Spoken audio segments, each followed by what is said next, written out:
Hola a todos, amantes de la filosofía. Les habla Armando Solán, esperando que se encuentren muy bien.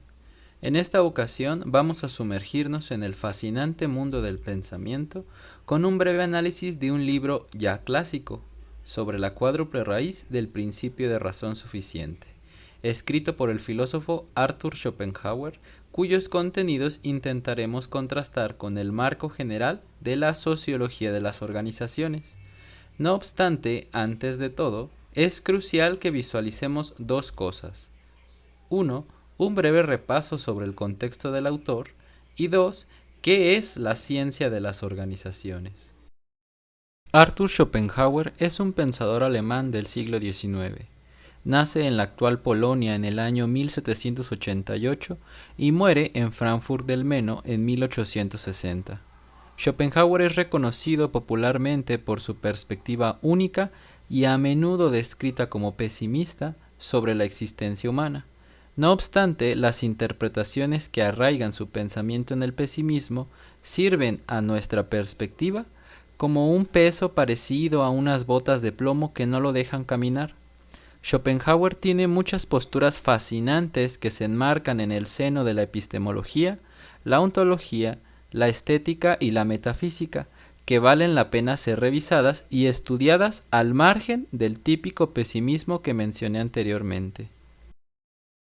Ahora bien, en cuanto a la sociología de las organizaciones, esta es un área operativa de la sociología que se enfoca principalmente en el estudio de las estructuras dinámicas y comportamientos dentro de las organizaciones. Examina cómo las organizaciones funcionan y cómo se organizan, mantienen y cambian a lo largo del tiempo.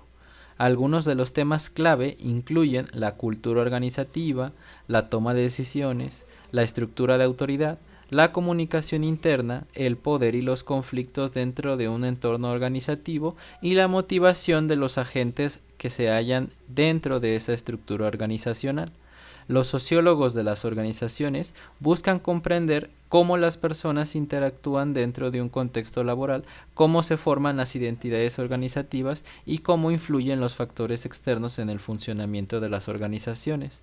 El objetivo es analizar las complejidades sociales que surgen en el seno de las entidades organizativas, ya sean empresas, instituciones gubernamentales o cualquier otro tipo de organización social. Tras este rico contexto, empecemos con el análisis del libro. Sobre la cuádruple raíz del principio de razón suficiente es un tratado de filosofía elemental escrito por Schopenhauer en el año 1813, obra con la que se titula como doctor en filosofía. En ella, nuestro autor realiza, entre muchas cosas más, una disputa sobre cómo se ha tratado al principio de razón suficiente a lo largo de la historia del pensamiento. Retoma a filósofos que van desde Gottfried Leibniz, a quien Schopenhauer reconoce como el formulador original de este principio, hasta otros pensadores más antiguos en los que se remonta la discusión, tales como Platón o Aristóteles, y otros modernos como René Descartes, Baruch Spinoza y David Hume. Para Schopenhauer, las leyes generales de nuestra capacidad cognoscitiva se encuentran expresadas en el principio de razón suficiente, pues nuestra conciencia cognoscente, que se presenta como sensibilidad externa e interna, se descompone en sujeto y objeto, y no contiene nada fuera de eso. Ser objeto para el sujeto y ser nuestra representación son lo mismo. Todas nuestras representaciones son objetos del sujeto, y todos los objetos del sujeto son nuestras representaciones. Así, el principio de razón se presenta como el organizador general de la relacionalidad y la explicación, es decir, es aquello que exige siempre una explicación que involucra las interacciones de las distintas clases de representaciones u objetos que atañen a la conciencia cognoscente de nuestro sujeto. De este modo, las distintas relaciones de interdependencia de cada tipo de representaciones, ya sean tomadas por separado o en su coimplicación, es lo que funda la aplicación del principio de razón suficiente a las distintas situaciones o hechos generales que experimentamos diariamente en nuestra experiencia como seres humanos. Por ello, el principio de razón suficiente es, metafóricamente hablando, como un enorme tejido o red abstracta. La exigencia de una explicación ante los diversos fenómenos que aparecen en la conciencia del sujeto es lo que fundamenta, para Schopenhauer, la ciencia misma, pues el porqué es la madre de todas las ciencias. Toda exigencia de una explicación es propiamente rendir cuentas ante un porqué, ya que es la presencia de este porqué la que actúa como base o punto de arranque para la búsqueda de una explicación. Por ello, en un sentido estricto, no es el principio de razón suficiente lo que provee la respuesta o explicación a nuestro porqué, sino que es el impulso inicial para la investigación científica. Tras esto, es prudente que hagamos énfasis en la siguiente cuestión. Schopenhauer postula que el contenido del principio de razón es de carácter formal, es decir, se trata del conocimiento de que todo tiene una razón, o sea, de que detrás de los fenómenos hay otra cosa que les da fundamento y los explica.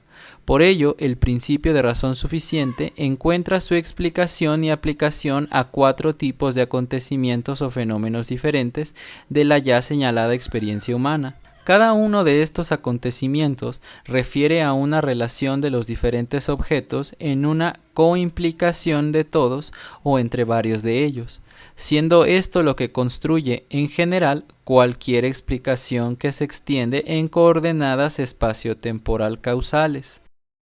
Estas relaciones objetivas es lo que funda las 4 clases de objetos para el sujeto que construyen la experiencia humana en general.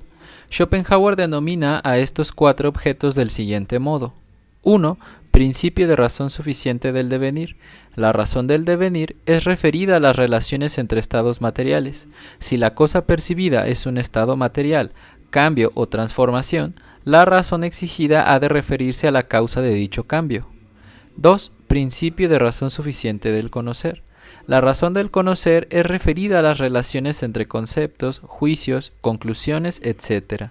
Si la cosa percibida es un juicio anunciado, proposición o conclusión lógica, la razón exigida ha de referirse al fondo del juicio, a la serie de razonamientos o a la base lógica por la cual se emitió la conclusión. 3. Principio de razón suficiente del ser. La razón del ser es referida a las relaciones entre las intuiciones puras del espacio en geometría y el tiempo en aritmética. Si la cosa percibida es una proposición matemática, ya sea de aritmética o geometría, la razón exigida ha de referirse a aquellas reglas formales que la posibilitan. Y 4. Principio de razón suficiente del querer o del obrar. La razón del querer, como referida a las relaciones entre el sujeto del deseo y los motivos que producen las acciones. Si la cosa percibida es una acción humana o animal, la razón exigida ha de referirse al motivo por el cual se suscitó dicha acción. La exigencia de una razón o fundamento desde cualquiera de estas clases de objetos funda los variados tipos de ciencia. Pues, siguiendo a Schopenhauer, las ciencias naturales como la física, la química, la medicina, la mineralogía, etc., encuentran su fundamento en la primera raíz del principio de razón, en tanto hay una relacionalidad física material de causa y efecto. La ciencia de la lógica, en la segunda raíz, como una relacionalidad de conceptos, juicios y conclusiones contenidos todos en la razón. La matemática pura está basada en la tercera raíz, cuyo reflejo opera en la forma a priori del tiempo y el espacio que posibilita las magnitudes numéricas y espaciales. Finalmente, toda ciencia que estudia lo concerniente a las acciones humanas como la psicología, la ética, la historia, el derecho, etc., tienen su razón o base en la cuarta raíz al presentarse como expresión de nuestra voluntad manifestada como intencionalidad en nuestro obrar.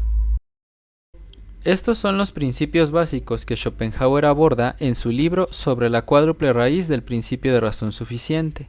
Si bien esta obra se halla más arraigada en la filosofía que en la sociología, creemos que los aspectos ontológicos y epistémicos que Schopenhauer aborda pueden ser de gran utilidad para la sociología y su exploración de la esencia de las organizaciones humanas. Se pueden establecer algunas conexiones, por ejemplo, que el análisis del estructural funcionalismo opera formalmente bajo el principio de razón suficiente, porque todos los agentes humanos que integran cualquier organización se valen de las clases de objetos.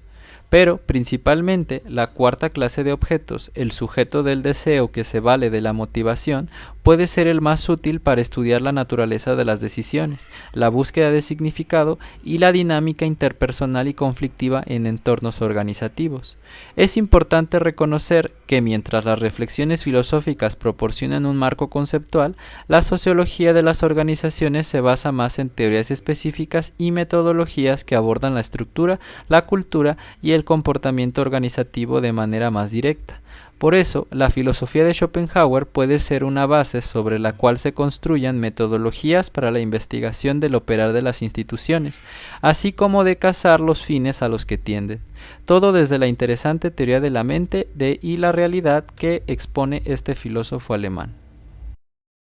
Hemos llegado al fin de este video.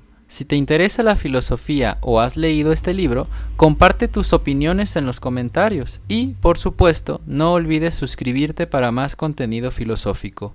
¡Hasta la próxima!